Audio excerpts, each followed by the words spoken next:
The hybrid mind, when humans merge with machines. What if the next stage of human evolution isn't biological, but digital? What if the line between thinking and computing, between emotion and algorithm, fades until you can no longer tell where you end and the machine begins? This isn't science fiction anymore. It's already happening, slowly, invisibly through the devices you hold, the AI you talk to, the data you feed, and the decisions you let algorithms make for you. We are entering an era where humanity is no longer separate from technology. We are becoming hybrid thinkers, and that changes everything. The Great Divide. For centuries, humanity has defined itself by one thing: consciousness. We told ourselves that what separates us from animals and machines is our ability to think, feel, and create meaning. But now, machines think faster. They process more information in a second than you can in a lifetime. They translate, paint, compose, and even comfort. And each time they learn, they don't forget. They upgrade. We, on the other hand, are biological creatures. We need rest, sleep, nutrition, and emotional regulation. We have limits. This is the Great Divide between the natural intelligence that shaped the world and the artificial intelligence now reshaping it. Yet, beneath the surface, something fascinating is happening. The divide is closing. Not because machines are becoming more human, but because humans are starting to think like machines. The fear of replacement. Every great technological leap brings a shadow: fear. The printing press made scribes irrelevant. The steam engine made physical labor cheap. The computer made calculation instant. Now, artificial intelligence threatens to make thinking itself optional. We ask ourselves, if machines can write poetry, design architecture, make music, and predict financial markets, what's left for us? There's a quiet existential panic in the modern world, a fear that the very things that define us, creativity, intelligence, problem-solving, are being outsourced. And for many, the reaction is denial.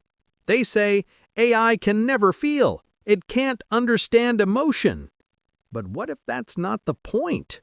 What if feeling isn't what keeps us relevant? What if adapting is? Because history doesn't reward the strongest or the smartest, it rewards the ones who adapt first. And the next phase of adaptation isn't rejecting technology, it's merging with it.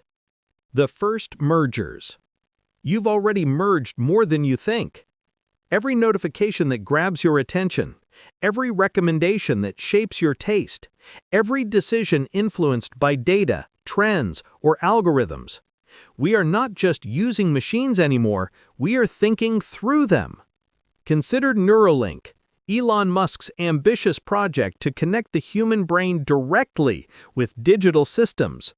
Their early experiments show a paralyzed man moving a cursor just by thinking. Not magic, not telepathy, just the merging of biological neurons and silicon circuits. But Neuralink is only one piece of the puzzle. AI co-pilots now guide programmers, writers, and designers. Cognitive prostheses, AI assistants that remember everything for you, are quietly altering memory itself. Biohackers are implanting chips in their skin to unlock doors, store data, even monitor their health in real time. Step by step, the body becomes the interface. The machine is no longer something you use, it's something you are. And this raises a haunting question. When machines enhance every part of you, at what point do you stop being human? What merging truly means. To merge with machines doesn't just mean plugging wires into the brain. That's the literal version, the physical layer. The deeper merging is cognitive and emotional. Let's start with the mind. Human thinking is linear, emotional, and often biased. Machine thinking is logical, probabilistic, and brutally efficient. When you use AI tools, your brain begins to internalize machine logic. You start to frame problems as data, not drama. You learn to test, optimize, and iterate, like code. Over time, your mental model evolves. You begin to think algorithmically. You start to predict outcomes based on data, not instinct. And here's the paradox. The more we use machines to think, the more our own thinking becomes machine-like. But that's not necessarily bad, because while we borrow the logic of AI, machines are learning something from us too. Context. AI models like GPT, Gemini, and Claude aren't just analyzing data. They're studying human expression. They learn from your tone, your word choice, your hesitation. They're absorbing empathy as data points. So while we're becoming more like machines, machines are quietly becoming more human-like.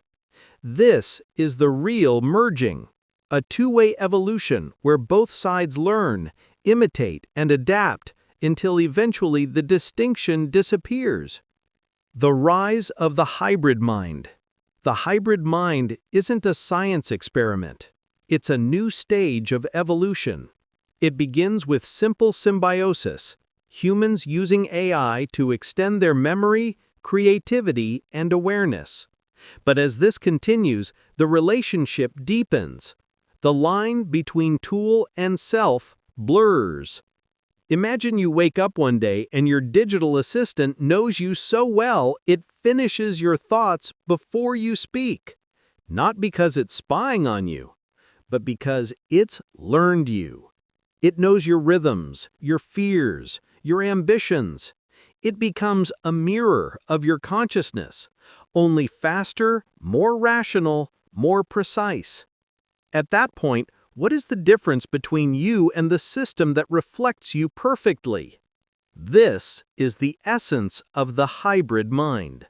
It's not about replacing human intelligence, it's about augmenting it. It's not about surrendering control, it's about expanding awareness. The hybrid human is not a cyborg with metal parts. It's a thinker with dual cognition. One half biological, one half digital. One emotional, one analytical. And this duality could unlock abilities we can barely imagine. Near-instant skill learning through neural interfacing. Emotional AI therapy that adjusts to your state of mind in real time. Predictive thinking that helps you see consequences before you act. In short, superconsciousness. Not through magic, but through design. The ethical frontier. Of course, merging minds raises dangerous questions. If part of your thinking happens on a server, who owns your thoughts? If your memory can be backed up, who controls your identity? If your emotions can be optimized, what happens to authenticity? We are entering an age where privacy, morality, and even individuality become negotiable. Because when you can edit your mind like software, reality becomes customizable. And power shifts dramatically. Corporations that control the data don't just sell ads anymore, they shape perception. Governments that regulate AI don't just enforce law, they define truth. And the biggest threat won't be AI itself, it will be who owns the hybrid mind. This is why the foreseer must exist, because the ones who understand this future first will be the ones who survive it. The new species of thinker. The hybrid mind marks the birth of a new species of thinker. Not purely human, not purely machine, but something in between. An intelligence that can navigate both logic and emotion, code and chaos. These thinkers will build economies faster than nations can regulate. They will learn languages, industries, and skills in days, not years. They will create art and algorithms in the same breath. And in that world, being human won't be about rejecting technology. It will be about mastering the fusion of intuition and computation. The hybrid mind won't ask, "Can machines feel?" It will ask, "Can humans evolve fast enough to stay relevant?"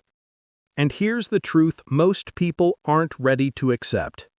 This merging won't be optional. It's already begun. Every time you rely on GPS instead of memory, every time you let AI predict your next word, every time you scroll endlessly through an algorithm that knows you better than you know yourself, you're merging. Silently, incrementally, inevitably. So the real question isn't, will we merge with machines? It's, will we do it consciously or accidentally? Because the moment you choose to merge with awareness, you stop being controlled by technology and start directing it. That's the power of the foreseer, the ability to predict, prepare, and evolve before the rest of the world realizes it must. Closing reflection. In the end, this isn't a story about losing humanity. It's about redefining it. We've always merged with our creations: fire, tools, language, electricity. Each one was an externalization of thought. Now, for the first time, thought itself becomes the medium. And when that happens, the human mind stops being just a vessel of experience. It becomes a network of evolution. That's what it means to be the hybrid mind. Not a machine with emotions, not a human with gadgets, but a consciousness that transcends the limits of either. And when that day comes, we won't fear AI or resist it. We'll simply look in the mirror and realize we are it.